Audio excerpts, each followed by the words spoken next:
Hello everybody, it is J-Man W, and today I'm going to be showing you how to speedrun the any percent route for Pitfall: The Lost Expedition.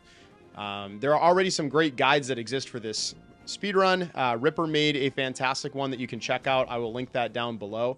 And another runner, Bloopy, is currently in the process of making a really high quality guide. There's been some new things we've discovered, and so I just wanted to create a video going through the new route and just showing things. It's going to be super chill, very low production value. So my hope is that this guide is entirely replaced pretty soon and there's no need for it. But for right now, I'm just going to walk through this game very casually and show you how to speedrun it. So I'll be using an emulator for save states, and let's just jump into this. So when you're running this game, time starts when you select the new game. So press A and we're going into it. This first fight here is with the Jaguar, and this fight is super easy and consistent as long as you jump and kick in either the top left or the top right of the Jaguar. You can see here I've got the top left. Some people like top left, some people like top right. Doesn't really matter which way you do it, but just jump kick and the Jaguar will just endlessly go in this circle. Now, once you've got a hang of that, you can start throwing in these punches in between, and that just makes this fight go a bit faster. It saves several seconds. A note with the punching, you want to space it out. You don't want to just mash punch.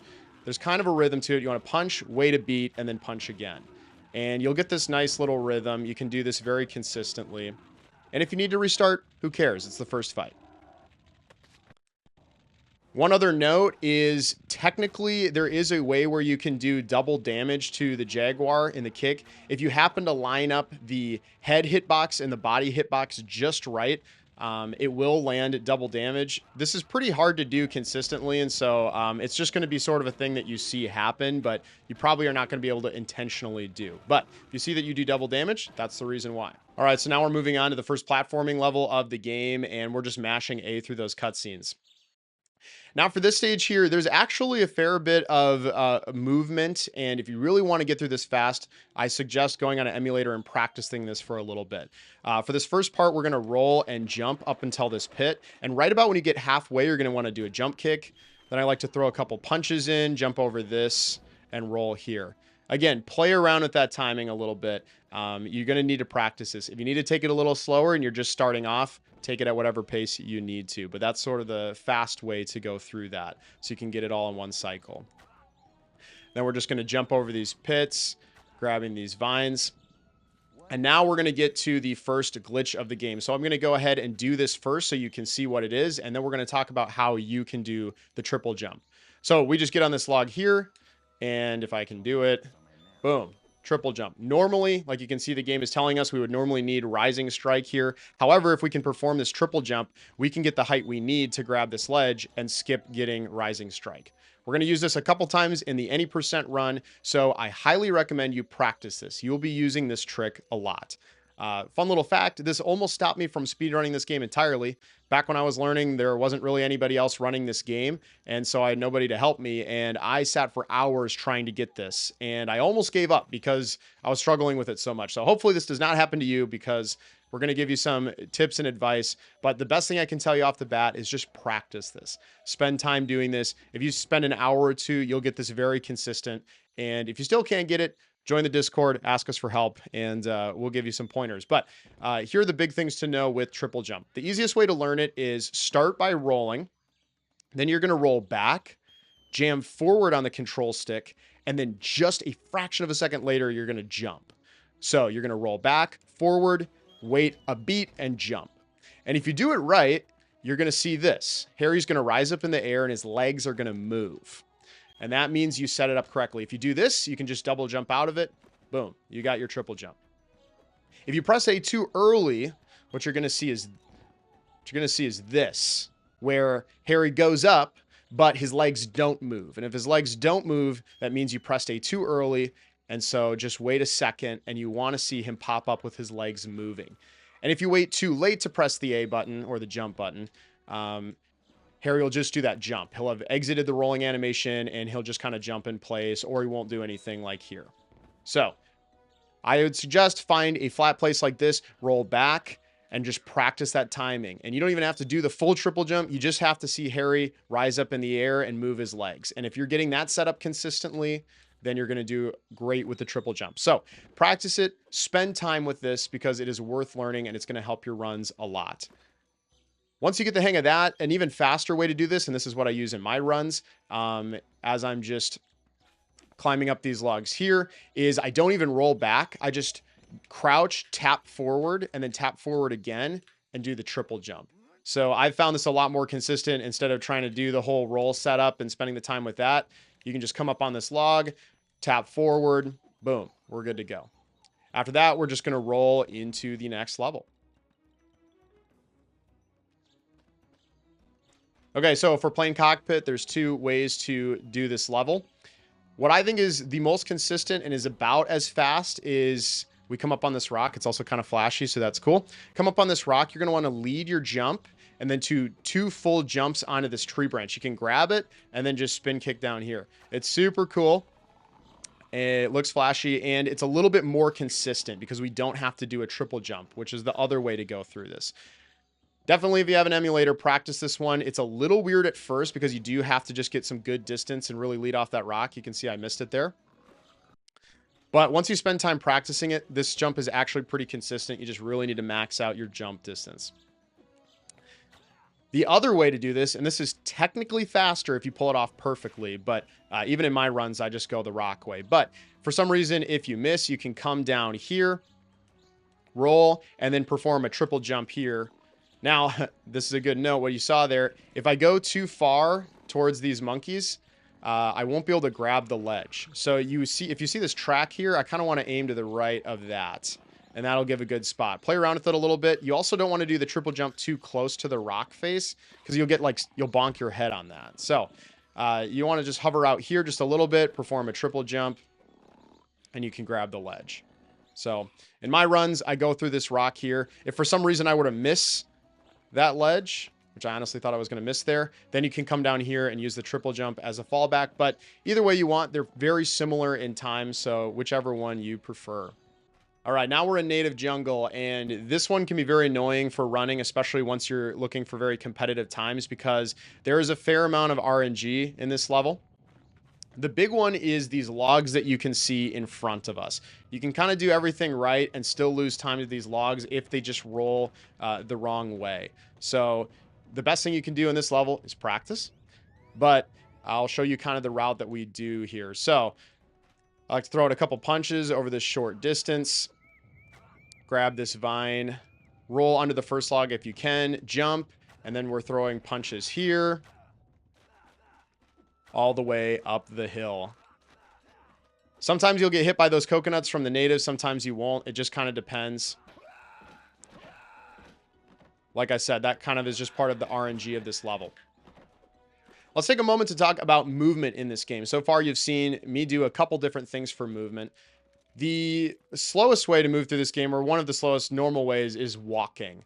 You want to avoid doing this as much as possible. So pretty much at every opportunity, you're going to see us do one of two things. Either rolling in a ball and pressing jump, or punching. Punching is faster over shorter distances because there's no startup time, whereas rolling is a little bit slower in the beginning and then gets faster as it goes on. So basically throughout the run, over short little distances like the beginning of this room, we're going to just throw in punches to move faster. And over longer distances, we're going to use the roll. So you'll see both throughout the run. If you're just starting off, do your best to use movement, but there's a high skill ceiling for this. You'll have a chance to use this more and more efficiently as you get better at running the game. Now going into this monkey pit, you have a couple different options. Technically, there is this ridiculous way that if you were to perform it fast, would be the fastest way to get through this room. If we do a really weird triple jump, we can get across the side. However, I don't think I've seen anybody do this in a run yet. So I would not recommend doing that. It's very inconsistent. It would only be fast if you pulled it off right away. You can come down here. A lot of people like to just kill the monkeys right off the bat with a sweep kick so that you don't have to deal with them as much. We're going to come up to this pillar here, roll back, and do another triple jump. turn around here, grab the vine, and go into this room. You don't technically have to kill those 3 monkeys, but there's a greater chance you'll get hit by a coconut, so I like to do that sweep kick. Here, normally you're intended to do this fight, but if we just come up here, roll in this spot of the gate, and jump, we'll go right through it. You do need to kind of nestle in right by that right wheel, so practice that a little bit, but this one's super easy to do. And now we're moving on. Okay, so for this level, we have a fast way that is pretty difficult. So if you're starting off this game, I don't know if I'd fully recommend it, but we have a couple different ways. Okay, so to demonstrate gate skip, we're going to punch, jump, and then roll and jump here. We need perfect movement, good line. Boom, there's gate skip. Don't ask me how many times I had to re-record to get that. This is difficult, as you can see, but if we move just about perfectly through the level, we can actually just beat this gate closing, and we don't have to do the normal route through this room. So needless to say, this one takes a lot of practice, and it saves about 13 seconds, so definitely worth it once you're at a higher level. If you're just starting off, honestly, I would not worry about this. But that's gate skip. Big things to know when we're doing gate skip.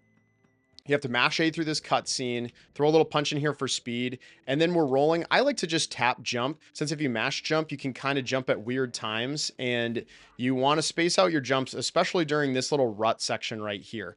I can't tell you how many runs I've lost because you bounce off of this left side or this right side.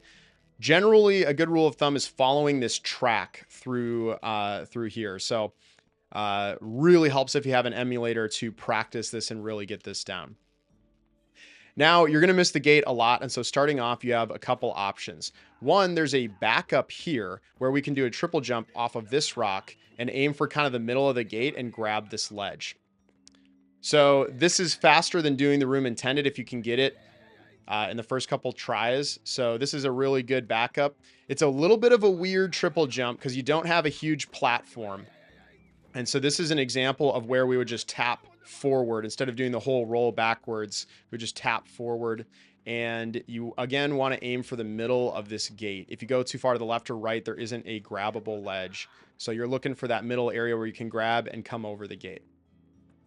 Now, if that does not work, so the easiest way to get through this room is as intended. And if we just come over here and roll, we are going to come to this rock section here, and we can just use these vines to come up here, pull this lever, and open the gate the way the game intends us to. So again, this is about 13 seconds slower. If you're just starting off and learning the game, don't worry about it. Either look for that triple jump setup or the or just pulling this lever. But once you're ready to get even faster, you're definitely going to want to spend some time and practice gate skip.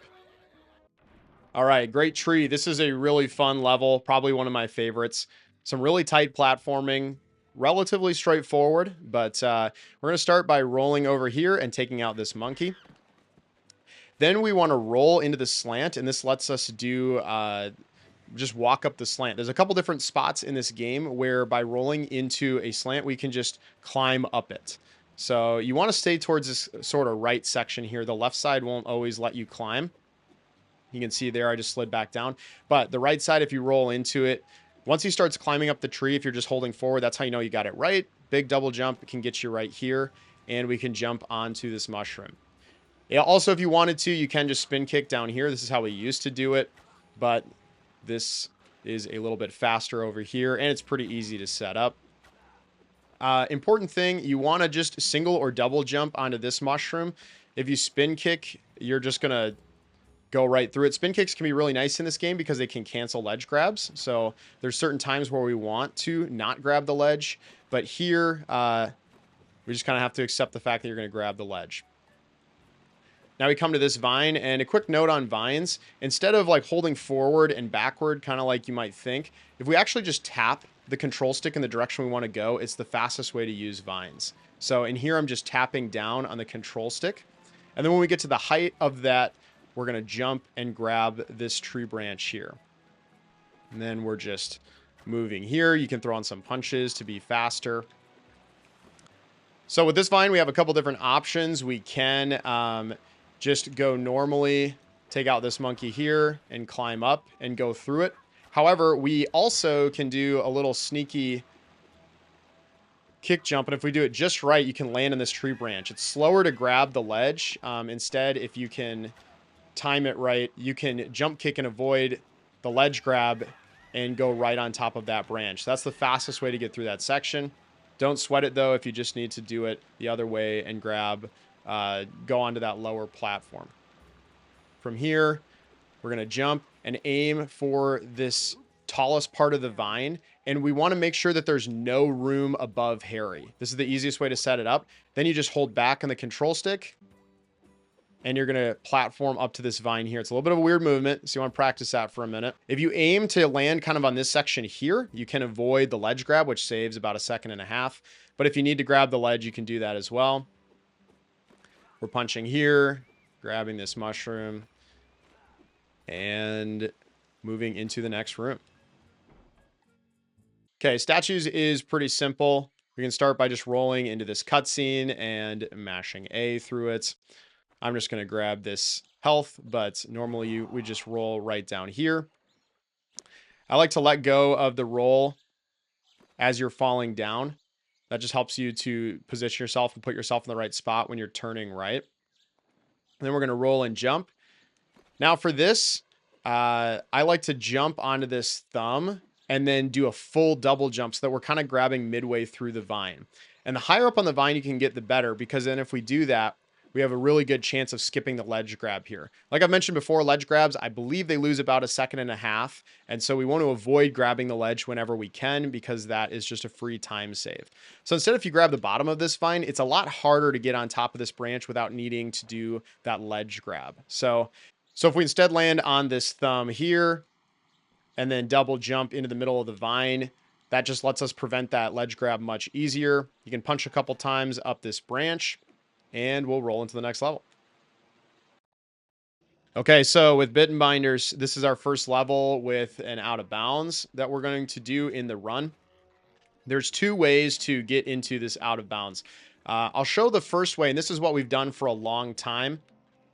And if we run into this wall at the right angle, we just clip through. So I like to press up against this wall and then run into this corner. And you kind of need to set it up. If you're not getting it, just walk back. And when you do, you're going to walk through the wall, and then immediately you want to jump onto this grass platform here. We come up to this stone here, come up to this stone here. And this next part's a little bit weird because you can't see very well when you're doing this in an actual run.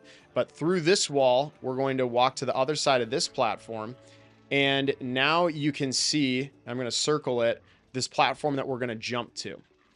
It's a little bit awkward because we don't have great vision, but if you lead off, you can land on here, jump on here, and then jump onto this stone. And you can see I'm moving throughout the whole thing. Some of those slants down there, if you just stand still, you'll slide off of them. So you need to keep good movement.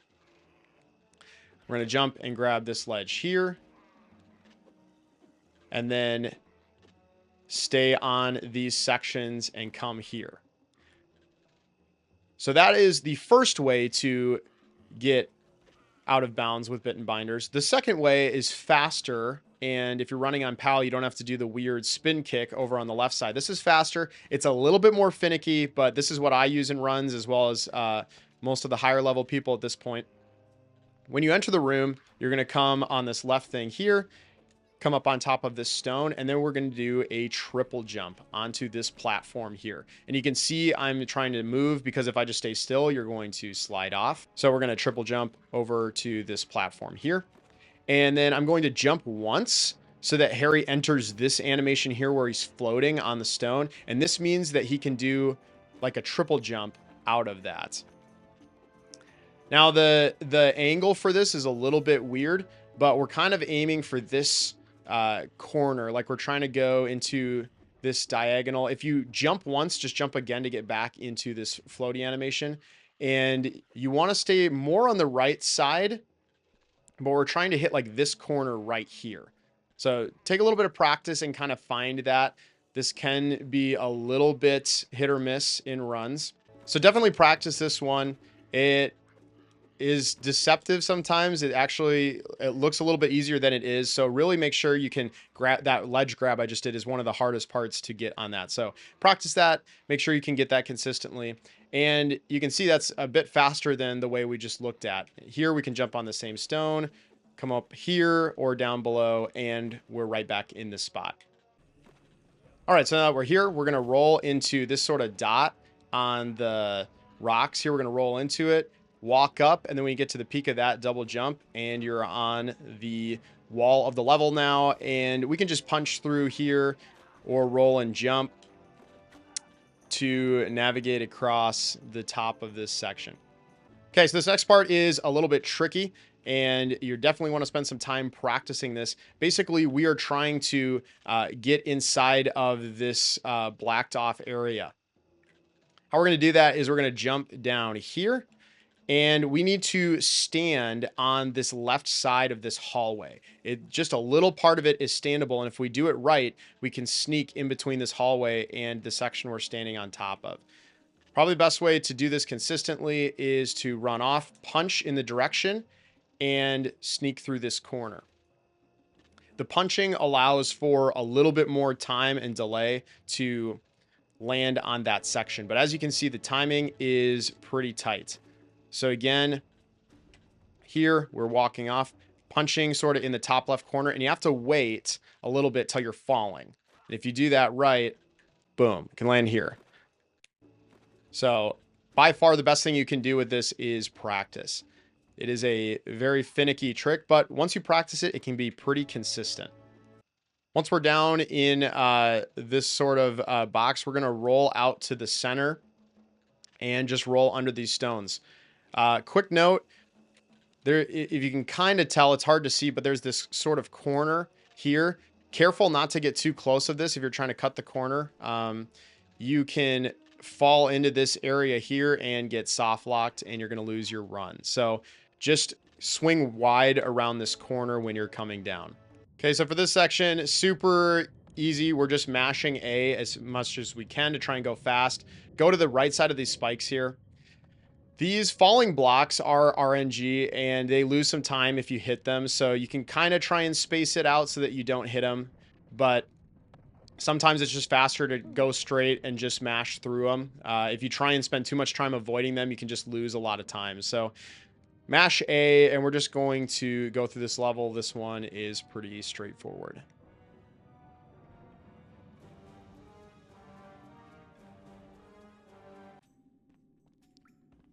Here with Alter, we're going to roll and jump right into the cutscene and then just mash A through this section. Now we're back in Bittenbinder's camp. We're just going to roll and jump, and then big jump kick through this section. You can just go right through that rock. Now we have Rising Strike, can punch, Rising Strike to the right here, and hit this pillar.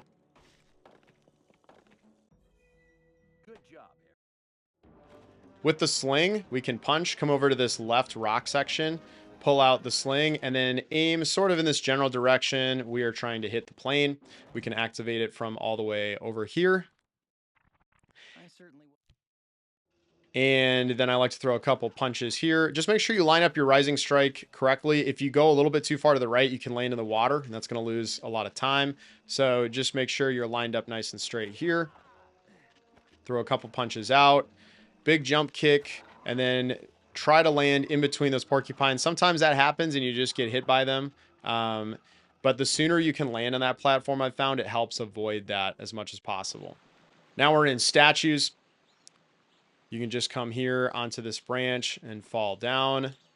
And now we don't need to use triple jumps anymore because we have Rising Strike. So that makes these sections nice and easy.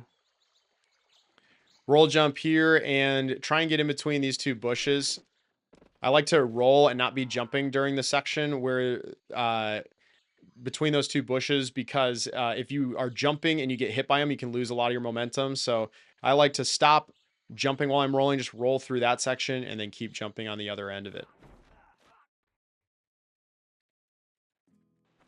Okay, great tree. Second time around, we're going to aim the sling, and you want it right about here. Trying to keep it a little bit low will help you.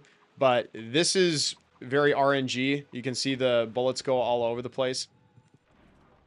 You can lose a lot of time to this section, and it can be super frustrating.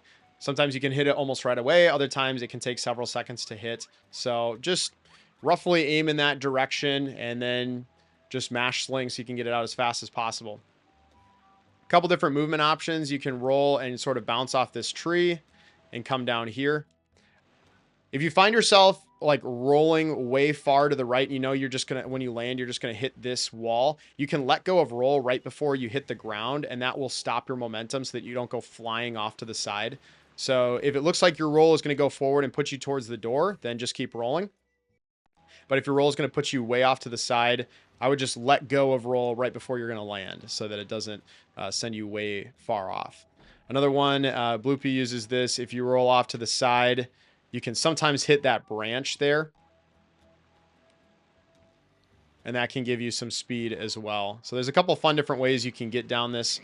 If you want to keep really simple, just aim for the door and jump and sort of land on that water patch and just keep moving forward.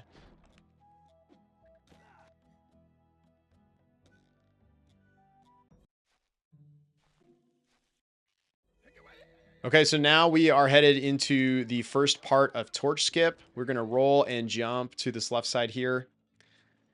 And when you find this root, you're going to come here to this darker patch, and you're going to roll into the tree and then double jump. And if you do that right, Harry will run into the base at the top, and you can jump again out of that. So we're coming in here, rolling, double jump again, and now we're on top of the tree. We're going to move the camera over to this tree that we're going to try and climb onto, and kind of want to line it up so that we're landing in between those two branches. And you want to lead off this jump as well as getting two big jumps here so you can make sure to get onto it. So lead off and two big jumps. When you land, you're probably going to need to do another quick jump so that you can land right about here. And once you get here, you can stop because you're not going to slide off. Then we're going to do a double jump off to this left section here and land on this patch of grass. And then we're just going to roll. You have to be careful. You don't want to get too far to the left so that you don't clip back into the level, as well as there's kind of this weird wall here that if you roll into it can bounce you and throw you off to the right side. So you just want to sort of roll and jump on this right side of the grass patch. Then we're going to do a jump kick here and you're into the next level. So for Battered Bridge, we're going to roll up here. And the bridge just swings. It's in a cycle. And so you can move with perfect speed and you still end up kind of getting the bridge halfway through one of its cycles. So there's a little bit of leniency here, even to make it in the first cycle. But we want to punch on these bridge sections. And one quick thing on these bridges is you don't want to mash punch again. That's going to be slow. You want to just space it out. So when you're punching, if you just mash, it's really slow. But if you punch, let yourself run for half a second and then go, it's the fastest way to move through these bridge pieces. Now that we're on here, we are going to set up the second part of Torch Skip. And we want to wait for this bridge piece to come over here. And then we can land on this tree. Then you want to lead your jump, two big jumps, use that coyote time, and land on this tree here. There are a couple of backups if you miss the palm tree. The palm tree is by far the fastest way to get on here. There are a couple of backups. Your first option is to come down here and, oh, of course, the porcupine gets me. The first option is to come right around here and do a triple jump. You have to get good distance and space it out right, but if you do it right, you can land on top of this tree out of a triple jump. So you can lose minimal time if you miss the tree jump, come right here, and you're able to get a good triple jump right off the bat. You can make it onto the tree without losing much time. Of course, this porcupine just has it out for me today. The second option is to come into this root here and roll into this dark line on the tree and then double jump up here. That worked surprisingly well. Usually it doesn't work the first try and you need to mess around with that, but that's another option. Personally, I think the triple jump over here is more consistent, but you can also roll into the tree there as well. Those are some backup strats. The fastest would be to just go on the palm tree. Okay, from here, we are going to jump onto this rock, come here, rising strike, jump on top of here. Now, for this little section, we need to do this rising strike onto this section here, but it can be a little finicky to set up because you can't just run into this corner. Otherwise, you fall in here and you can't do a rising strike. So if that happens to you and you fall into this little pocket, you need to move to the right side until you can stand and move around again. So I like to just tap the control stick to get in the general direction as close as I can to this ledge without going into that pocket, and then rising strike into that corner, and you can jump up here. And we're just throwing in some punches for some speed. And now we get to the very scary part of torch skip that scares everybody so much. This really is not that bad. You just need to practice it a lot. Again, I cannot say this enough. If you have an emulator, put a save state here and practice this because it is worth it. Once you practice this, you can get this, 9 out of 10 times very easily. So don't let it scare you. You just need to practice it. We're going to come down here to this stone, and I'm going to put a save spot right here, and let's talk about it. There's 3 main points that you're going to make contact with to get through this razor thin edge. The first one we're going to jump to is this spot right here. And we want to do big jumps when we're doing all of this. Okay, so we want to lead off and take really big jumps and land in this corner right here. And when you're doing this jump, you need to do it all in a row, which is what makes it scary. You need to do it pretty fast. If you sit around, you're going to see what happened to me. You're going to fall off. So I'm going to try and do this as slow as I can, but when you're doing this for real, it's going to be pretty fast. Okay, so here we're leading off 2 big jumps into the corner, and then we want to land sort of on top of this. And again, you have to stay moving or you're going to slide off, but we're going into this corner here, up on top, and then I like to walk down onto this section. And if you get here, you can kind of slow down for a second, and we're going to lead off and do one more big jump onto this section. And if you got here, you made it.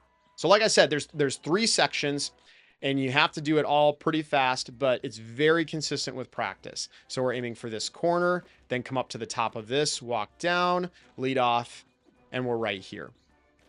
Practice, practice, practice this, and you will get it. If you spend an hour, 2 hours with this, you will have this down solid. So don't let it scare you in the beginning. And we're going to throw some more punches in here, come around up on top of here, and then you can jump either on the left or the right side, but we want to fall down here right by this web. And if you fall too far to the right, you'll try and go out and it won't load the next level. So make sure you go up to the spider web then and go back, and you will go through the level. Okay, here we're going to roll and jump into the water. Quick note, when you do this, make sure not to hold Y when you get into the water, or Harry will dive, and then the crocodile will get you, and it's super embarrassing. This has happened to me. Don't let it happen to you. So instead, what we're going to do is, it's still fast to roll into this water, but let go of the roll button right before you hit the water so that you don't dive and embarrass your friends and family. Here, we're going to just make sure to swing wide past this corner. If you go too far to the left, you'll get stuck here and a crocodile can eat you. So just as you saw me kind of round that corner and make sure you don't get caught on this piece right here. Normally, the game intends you to jump on top of that crocodile, but instead, we can just lead off and do a big jump onto this vine and get past this section, no problem. Here, we're going to go on the pool, and we don't even need to go in the pool, even if you need health. Just doing a rising strike, will actually get the pool for you. So when I'm here, I like to just hold exactly left on my control stick, tap it a couple times, and then do a rising strike. You can see I still got the health benefit from it. If you go too far to the right, you'll grab that ledge, which is slow. And if you go too far to the left, you'll just fall down here. So you kind of want to aim in between that so that you get on top, but you don't grab the ledge like that. Play around with that angle. And we're just going to roll, jump up on top of here. Throw in some punches. Now for this section here, the key to making this jump is really leading off and taking advantage of the coyote time. So you want to really, you saw there, I was like floating in the air for like half a second. You need to do that in order to make this jump. It looks scary. It's not too bad. You really just need to lead off the jump. And then when you do your double jumps, hold down the jump button all the way. Do 2 really big double jumps. And then just cut the edge. Hug the wall the entire time you're going down. And you'll be pretty good. You'll get this one super consistent, but it's a very impressive looking jump. The only other thing to note is if you kind of go slow here, you can get the teeter animation, and that will just really screw with you. So it's kind of inconsistent when it'll appear, but if you see Harry teeter, just jump back on here and wait for a second, because that'll kill all your momentum. But if you sort of go straight and then just clip the wall like that, you can avoid that teeter animation most of the time. From here, we're going to roll and jump and just keep going into the next level.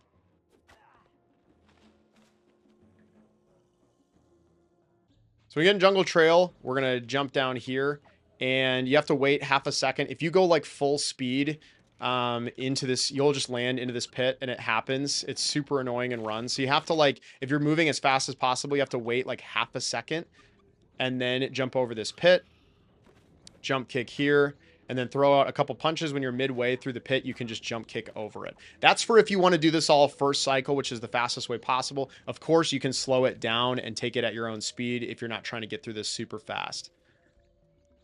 I would definitely recommend, if you don't already have full health, take this pool, because this monkey pit, you can get through it sometimes with 0 damage. Other times you can take like 3. So you'll want full health, and you really barely lose any time just jumping in this pit real quick. So almost always recommend grabbing this. And then we are going to roll through the monkey pits. You kind of want to take this path here, avoiding the bushes and the monkeys as much as possible, because they'll slow you down.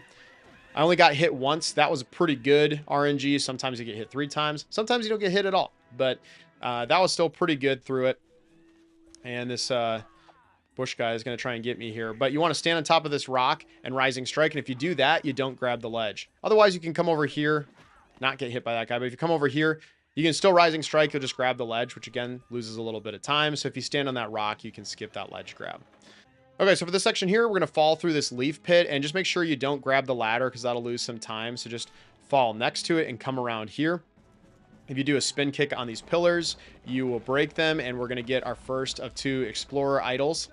I just like to hold up on the C stick, or whatever your right control stick is, to grab that idol right away as soon as it comes up. And now let's talk about the dreaded cave section here that is pitch black. And yes, probably however dark you're seeing it on the screen is how dark I am seeing it. We do this section mostly blind, and it's probably really scary at first, but there's a lot of consistent setups we do to, again, get this pretty consistent all the way through.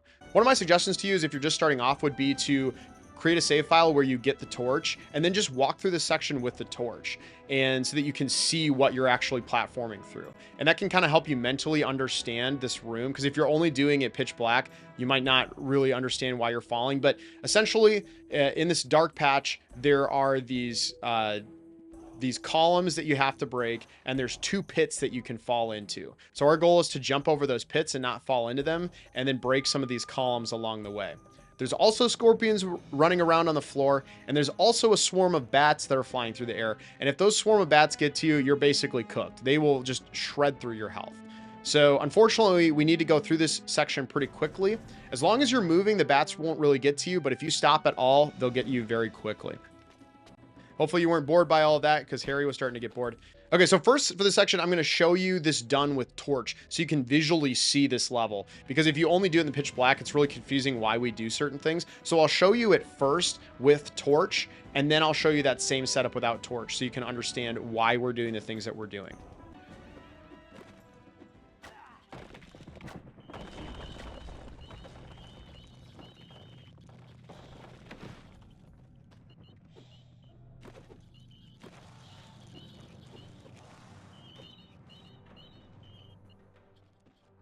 Okay, so now going back to this version where we don't have torch, we're going to jump up on this rock here.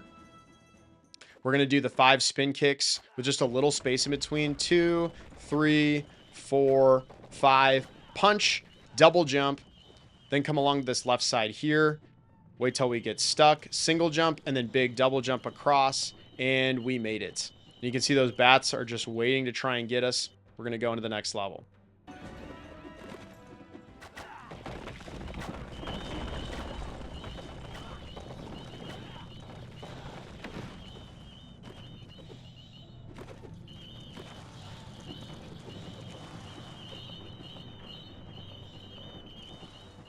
So this room is super weird. It's hard to explain, but with practice, you'll actually be very comfortable with this room. You'll just sort of have a feel for where you are. Again, start with the torch so you can visually see it. But then just practice this and you'll roughly get a sense for where you are. And even though it is pitch black, this room isn't as difficult as it looks like. Okay, so for Flooded Courtyard, we can roll off this slant here and wait and jump right at the end and go down to this platform. It's a little flashy and saves a little bit of time. However, also, if you want, you can just wait and double jump here. That's more consistent, and hitting this lava loses a fair amount of time. From here, we're going to dash and then do a rising strike up here, rising strike onto this pillar. And now we're ready to do Monkey Temple skip.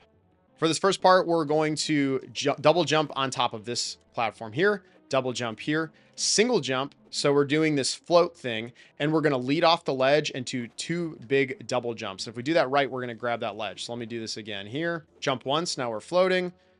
Lead off the edge. Grab this. So for the second ledge, this one for some reason is a lot harder to grab, and I don't fully understand why that is, but this one people struggle with more. The best setup that I use for this is a little bit weird, and I'm not sure why it works, but it does, and that's why I do it.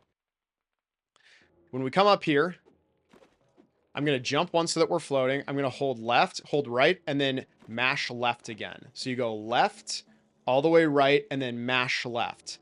And somehow that gives you enough height where you can usually grab the ledge. So again, left, right, left, left, right, left. And then really space out your double jumps too, so you get the most amount of height. This one is finicky, and you might not always get it first try. Left, right, left. Another note too, when I'm going to grab that ledge, is I'm holding my control stick directly left. So here, left, right, left. Hold control stick directly left. Practice, practice, practice this one. Get a feel for it.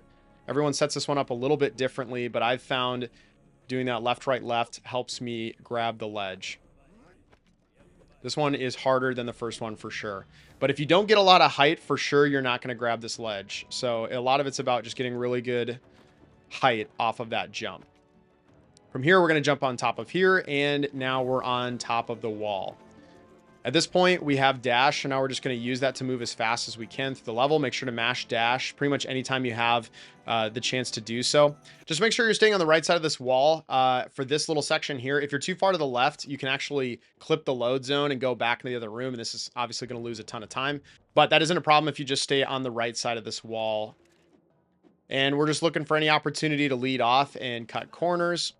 You can skip that corner entirely, or you can spin kick on top of this. And we're just mashing run at every chance we can to get through this. From here, I like to kind of go to 45-degree angle, and then you can fall right into this hallway, and then we'll dash into it. Here, we're going to run, and then right before the ladder, just roll into the ladder, and then just hold the same button, and you'll go right into the dive.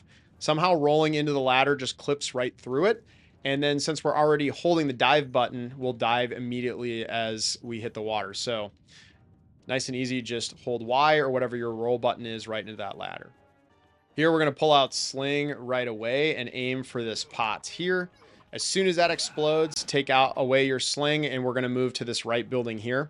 There's 2 different ways to go on this hut. The first way is we can double jump and grab the ledge. The faster way is to run and rising strike. This is faster because not only does it skip the ledge grab, but then it also hits the door, which starts the explorer animation sooner. So he pulls out that idol faster. The rising strike, sometimes if you miss it, you'll hit the lava and then it will be slower. But as long as you hit it, that is the faster way to do this room. There's 2 ways to do this next section here. If we run, big jump on top of this branch and then lead off, we can just jump right to this ledge. If you do it right, you don't even need to grab the ledge, and we can go into the next room.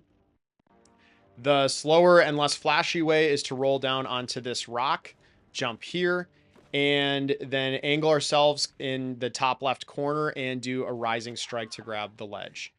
This way is a little bit easier, but it is slower. Once we get an Eternal Monument, we're going to start dashing left right away.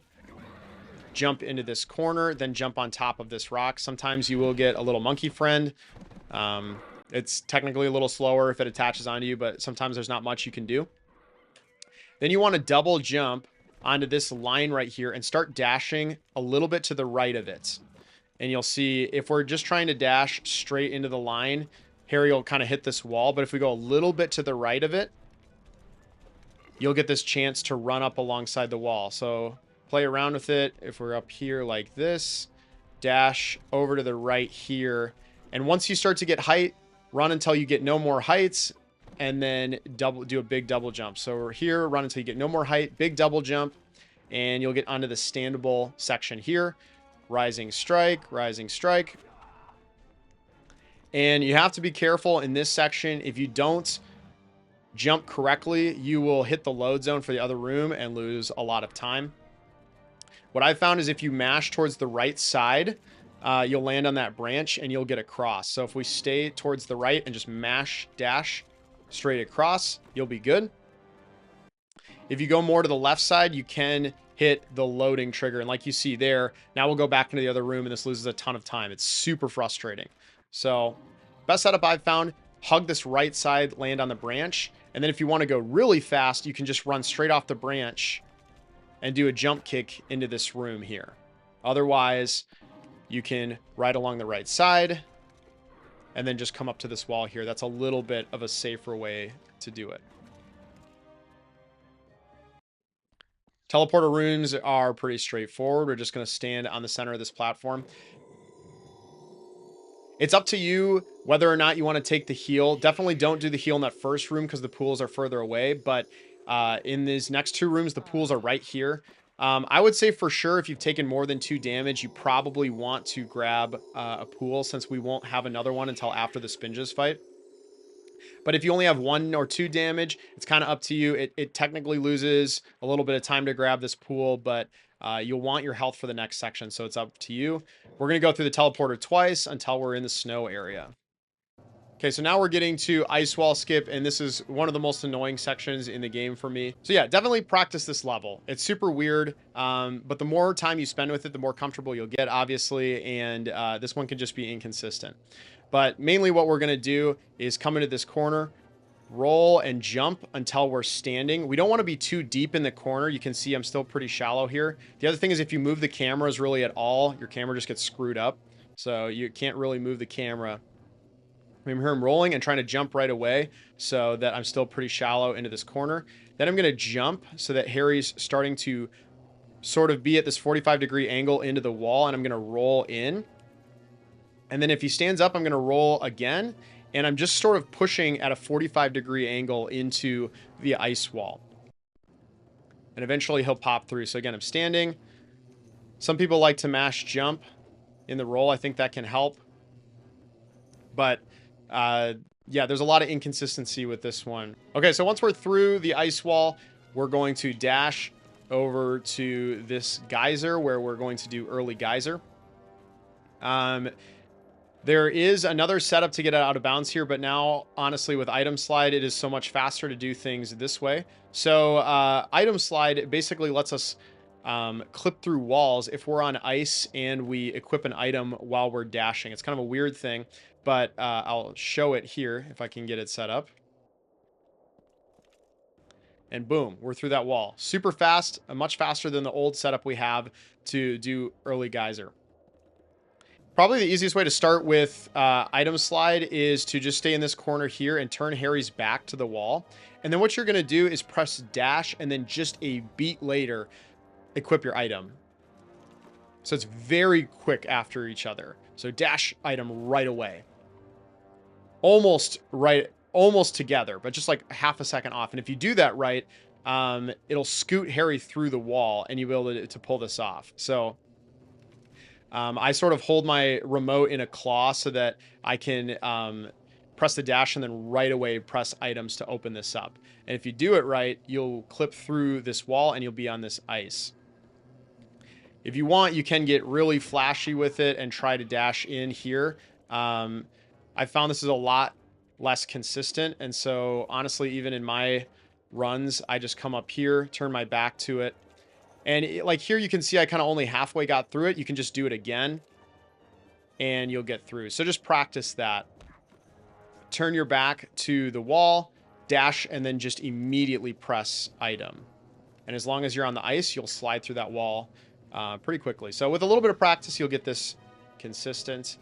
And now we are at early geyser. Okay, so now for this geyser skip, we need to be on this ice. If for some reason you jump like this and you land on top of this little snow platform, you need to get off of this to be able to do this trick. So if this happens, I usually come to this corner and cut across to grab on this ledge. So you need to be sliding on the ice. That's the first thing.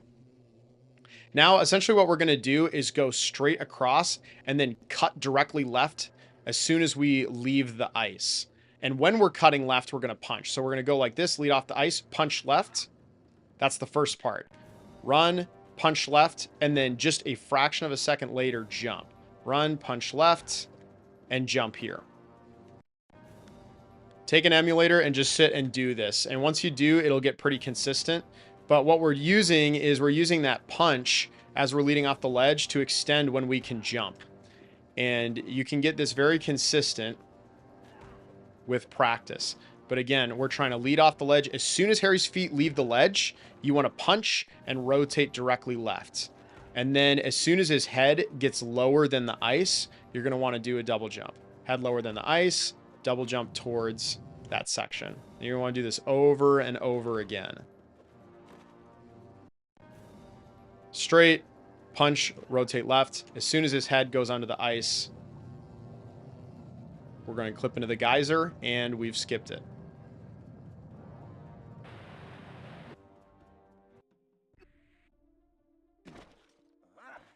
Okay, so for Mountain Sled Run, pretty straightforward. This is an auto scroller, so for the most part, we'll just be sliding down on this tube.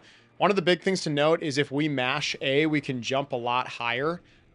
So there's one part in particular we're going to use that. Pretty much our goal here is to not take any damage, because if we go the fastest way possible, we won't get to collect a health pool, and so we'll be going into the Spinja fight with whatever health we have here. So if we can avoid getting hit, that makes it easier for the next part. So if we do this right, we don't have to worry about it. I like to jump here at the top of that and then mash the jump button, and if you do that right, you'll go right over this gate.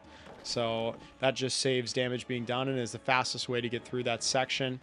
And then pretty much here, we're just looking out for these columns and just sliding in between them. Pretty straightforward. We're going to take a left here at this little entrance. It's a shortcut. We can grab the idol, even though we're never going to use it. And then we'll hit this ramp. You might hit that gate, depending on what you do. But overall, didn't take very much damage. That's the goal of this. Okay, so when we get to the shaman, do just a jump kick and a punch. And we're going to press down 4 times. I use the D-pad for this to get right to breakdance. So we go 1, 2, 3, 4. Select it. Okay, so there's a couple different ways you can do this part. The fastest is to come over here and do an item slide. And if you do it right, we fall right into the load zone there. Another way to do it would be to come over here and do an item slide through this wall. And then you can run along this platform into the loading zone. This is slower than the other way, so I wouldn't recommend doing this. The last way is to drop down here and do it the intended way. This is the safest way to do it, because not only do you get this pool, but you also can clip out of bounds if you do it the other way. And if you were to fall, you would have to redo this whole level, which takes like over a minute. So I'll show you what I mean. If we go here and I accidentally hold down wrong and fall out of bounds, now I have to redo the whole level. So it's a little risky. Now, if you practice this, it's pretty consistent to go through here. And it saves a decent amount of time, so it's worth doing at the higher levels. But if you're low on health, or you really just want to play it safe, you can run down here and go into the pool and just hold down on this button. That's how you open the door and run through here.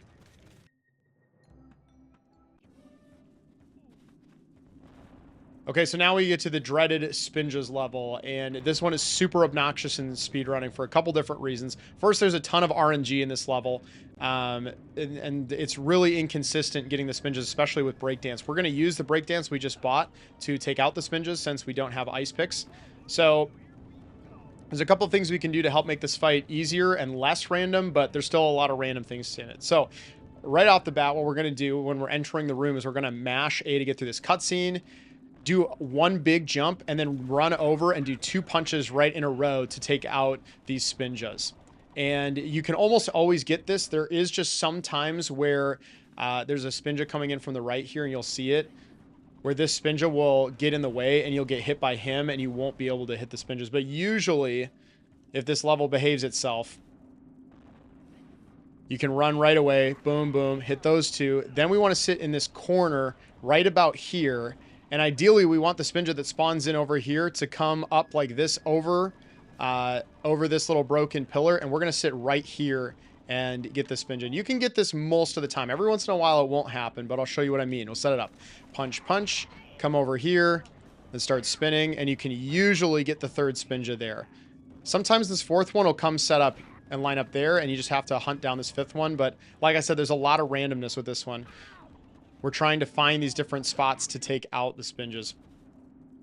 So these setup, you can most of the time get these first 3 pretty consistently. And then for the rest of them, you're just kind of, you can see they collide and get goofy.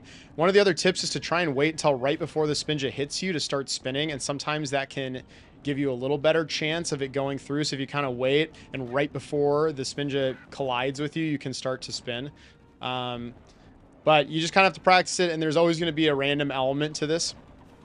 And then let's talk about the second wave here, because this one is much easier. So again, single jump, punch, punch, wait here in the corner, take out this one. Again, that part's pretty consistent. And then we're just looking to try and hunt the rest of these down. If you can, for some reason, like getting them on slants and ice is easier to stop their spins. So I'm going to put a save point right here. And now for the second wave, if we do this, we can take out 4 out of the 5 Spinjas right away. And that takes out a lot of the randomness from the second wave. So let's break this down a little bit. What we're doing is waiting for this Spinja to spawn right here, punch, running, and then that second punch takes out 2 Spinjas. Let's do that again. So punch, dash, punch, and punch. And you need to move fast, because if you don't go fast, you're not going to get all 4 of them. But if you punch here, even then I still get it. So it's pretty lenient, but you're trying to take out 2 with that first punch, and then 1 more punch to take out the last one. Now, a quick note on this. It's technically possible to get all 5 in the second round if you get the timing right. And I'll try and show you here. But you have to, like, predict. So you have to punch this one right away and then immediately get the other 4. So let me see if I can do it. That was close. Okay, so that would be a perfect round. It's a little easier in an emulator when you know exactly when they're going to spawn, but this is very difficult to pull off on runs. So technically, it's an option. Technically, it's something you can do, but more realistically, you're going to do this and then just hunt down this 5th one. Almost always, you can corner it into this kind of area here so you can predict where it's going to go. Let me see if I can set that up again.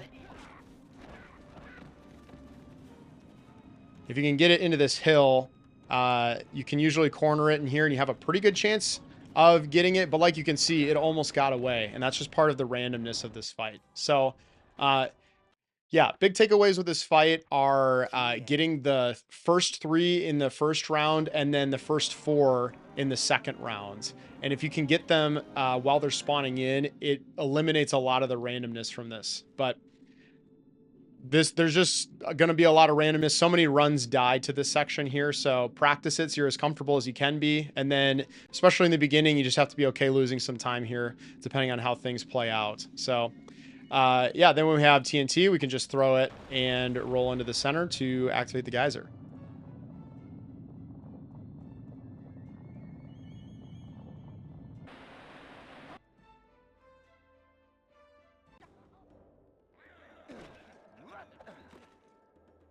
Once you spawn in here, we're just going to hold left and dash right into the opening. You do have to watch. You can see that little snowball guy there. Every once in a while, he can hit you.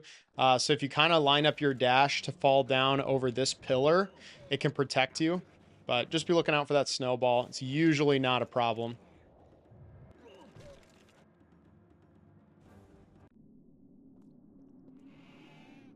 So now with Penguin Den, there are 2 ways to get past this level.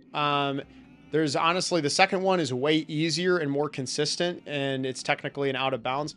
But first, I'll just show you the normal way that we used to go through it, if this is somehow easier.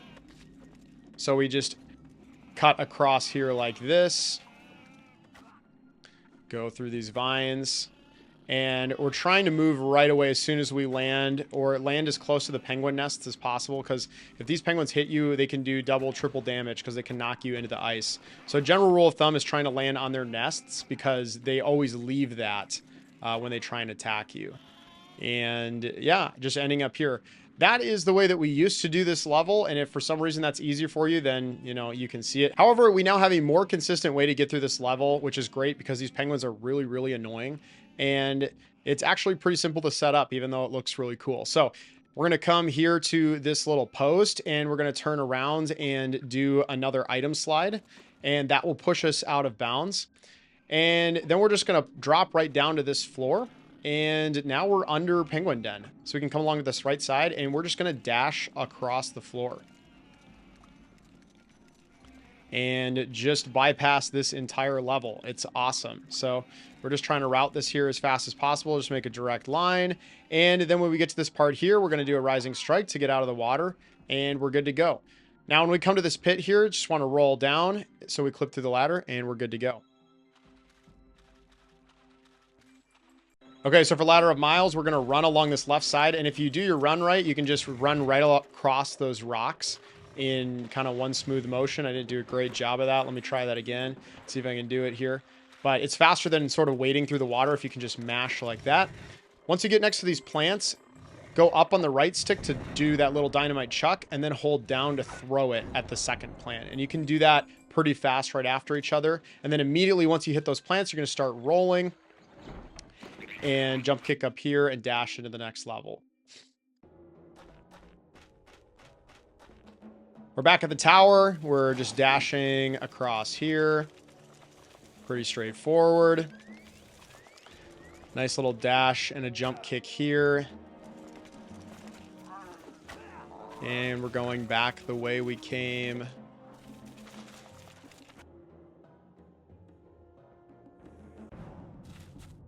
Now with Jungle Trail, we have dash, so it's a little bit easier to get through this level. We can just dash across these pits and pretty much jump whenever we need to, and we don't really have to worry about the pits anymore. Again, you can grab this health if you need it. Otherwise, you can just go past. It's a lot easier to get past the pit with dash, but sometimes you still can get hit like you saw there. So for this section, we're going to use the scorpions to climb on top of them and get to the ledge above. And there's a pretty consistent setup we have for this, but it can be a little bit random based on how the scorpions are feeling. Ideally, we can jump in the top left corner of that rock, and the scorpions will usually behave. So you can kind of see that. We'll try this again here. We're just dashing right away to the top left corner of the rock, and then immediately trying to jump up. And each time it's going to be a little bit different, but generally speaking, one of the scorpions is going to work with us. There's also the scorpion that comes from the top that if the bottom one bails, we can kind of use the top one. You can see him coming in there. But every once in a while, you'll lose time to this. But generally speaking, if you follow that path, it'll work out pretty well. And we're going to roll through to the next level.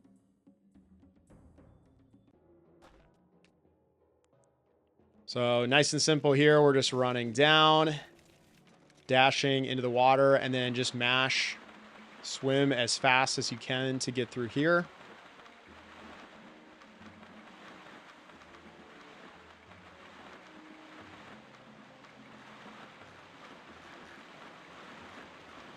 And then I like to equip TNT right away, chuck it into the stones, and into the excavation camp we go.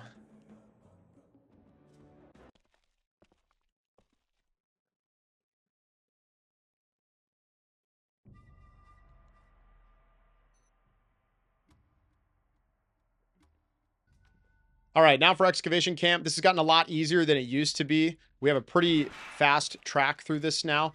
If you break through the gate and you dash down here and you roll into the corner of where this gate meets the wall and you start dashing, Harry's going to fall through the floor. And sometimes if you get it, you'll have it like that where he'll just clip through the floor entirely. But usually what's going to happen is you line him up in the corner, roll, and then as you're dashing, Harry starts to fall through the floor. And once the floor gets to about his knees, if you roll, you'll fall through the floor. Okay, once you clip through the floor, we're going to dash here and just make a straight shot across and very quickly try and take out both those henchmen. I got very lucky there, but you need to go quick or else you're probably going to get spotted.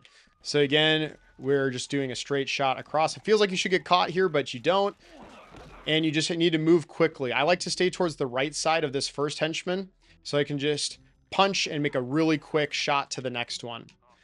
Then we're going to dash here, take out this last henchman, and come up here. Here we need to do a big double jump, then another double jump here.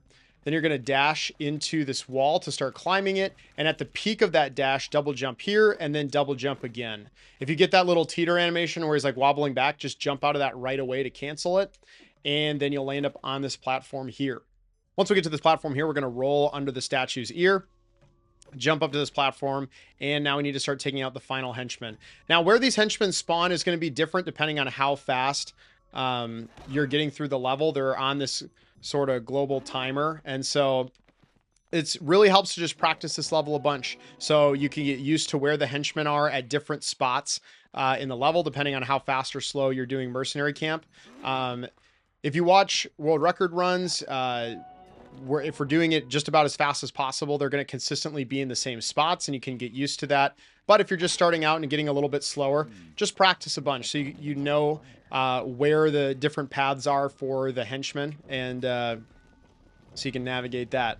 Once you get through here, light these things with your torch, and then we're just going to run around and break these boxes and collect the tokens, I think they're called. What are they called? It's not going to tell me.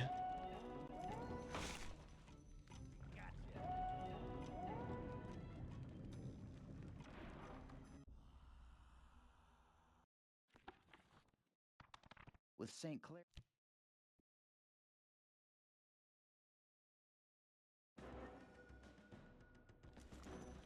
All right, now we got TNT. I like to equip it right away as soon as I grab it. We're going to chuck it once, jump up on top of here and chuck it again to get rid of those gas boxes. And then we're just running as fast as we can here and chuck a TNT as quick as you can. You might take a little bit of damage depending on where that TNT falls. It's kind of random, but now we're through Excavation Camp.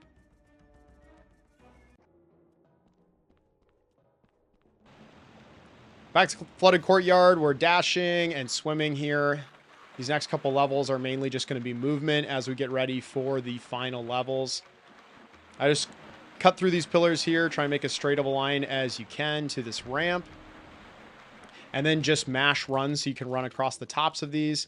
You can come here if you need the health. You can come over here. Otherwise, you can just take this left path here. It's a little bit faster. And it is technically faster to grab torch out here so that you can do Rising Strike and then just let the momentum carry you into this room. I like to have the torch equipped before we go into the next room so that it starts off being light. Here in Jungle Trail, we're just going to platform across. I like to kind of stay on the right side of things here. And then when you get to this rock, you can just jump across. That lets you skip some of the ladder section. And then, yeah, it's just going to be a lot of movement here. Again, dashing as much as we can. Jump up onto this rock so you can skip the ledge grab. And then sometimes you're going to have to wait a second for that pit to close. I have fallen into that pit so many times in runs.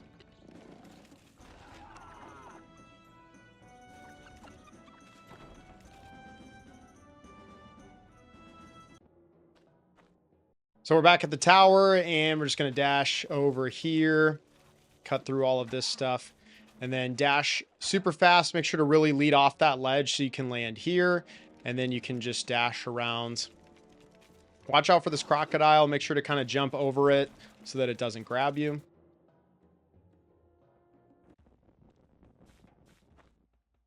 All right, now we're in Firebomb Towers. It used to be the case where we would go through and beat this level more normally. So I'll show this here just in case you find this easier. We stand on this platform here. You can jump around these spikes if you want. It's a little bit faster. However, you know, the more intended way is you can just take TNT like this and blow them up. Then we come up here, dash across this way, do a big leading jump here, jump and kick, and then get through that fire and go to the door. All right, but the faster way to do this level, and the one that you're going to see in the higher level runs, is to come over here. You might think you can just run onto this rock, but there's this weird invisible wall that's here. And so to get around that, we can dash over here and do a jump kick into this back wall, and it'll let us get past that invisible wall. So again, running here, jump kick into this wall, we're good to go. We can roll into this wall, dash up the wall, and jump onto this rock. We can do a rising strike here, jump onto this rock, and then dash, and at the peak of the dash, do a jump kick. So that's kind of a lot, but take that slow and practice each one of those jumps, and then you can get up here. And we're just coming along this side here, dashing along the wall. You can land on this rock, as well as this wall down here. When we get to this point, there are two ways to get across this. There's a faster way that's way more risky, and then there's a slightly slower way, but way more consistent. If we go along the right side here and dash as much as possible and wait till the very last second to get our jump, you can make this far jump. This is faster because it's just the most direct way. But it definitely is riskier. If you miss the jump, you'll fall here and have to respawn, and you're going to lose several seconds waiting for that to happen. So if you're really, really trying to save time, you can take the right side. However, what I do and many others do is come to the left side here, dash into this rock, jump kick, and then just run around here. So it's up to you, but I would recommend the second one since it's a little more consistent and still pretty fast. And now we just dash into this gate. Okay, time for the second Jaguar fight. This is harder than the first one, but still relatively consistent with practice. We're going to dash and try and bait out that swing attack he does with his paw. And so when he does that attack, he's going to stay still, and then we can punch him from the side. So the easy version that you can see me doing here is just one dash, get him to swing, and then you're going to flare out to the right before he attacks. And if you do that, you can just keep him going in an infinite loop. So again, if we see here, swing out to the right, run towards him. Right before he's about to attack, just swing out to the right. And there's sort of a rhythm you can find. Now, what's going to happen if you miss for some reason, he'll get into this dashing animation, and that can be super annoying to deal with. If this happens to you, sometimes you can get this reset here. Other times, the fight is just going to take a lot longer. So if you lose the initial pattern, at this point, pretty much just run towards him and do those jump kicks.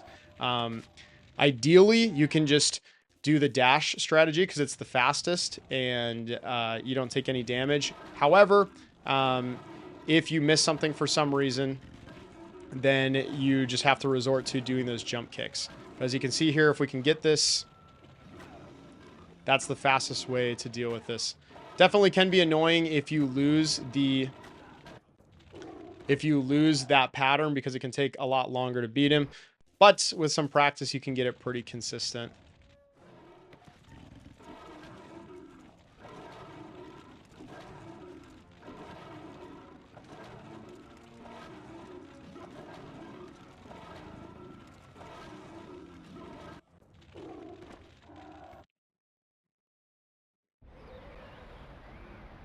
Okay, now we're going into the Pusca fight. The main thing with the Pusca fight is that at the beginning, Pusca will always go in this same pattern before he'll float way high up into the air. So if we can hit him all 4 times before he rises up into the air, then we can very consistently get through this fight because we know exactly where to send the pillars.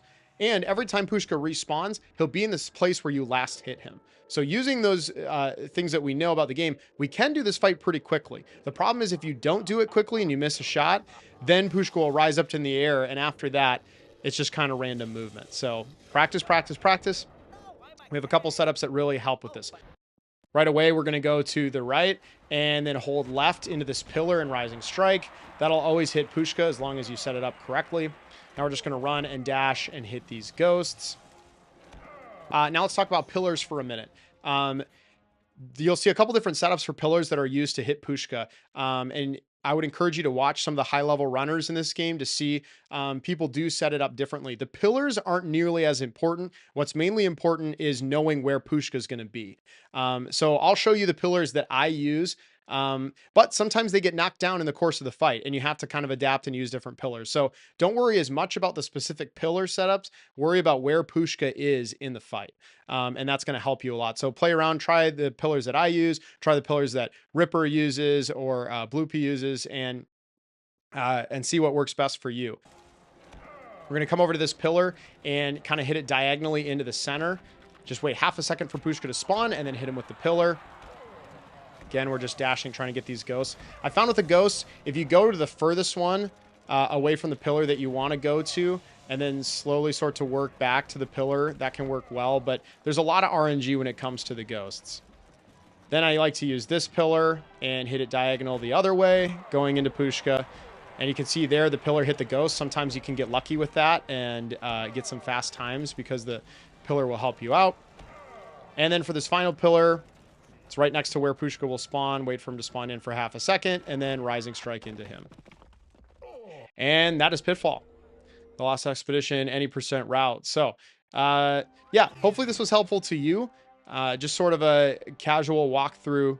I will do my best to link to other guides that are really helpful. There's a lot of really knowledgeable people here. So other than practicing a ton and getting this on emulators so you can use save states, join our Discord. I'll leave a link to that below.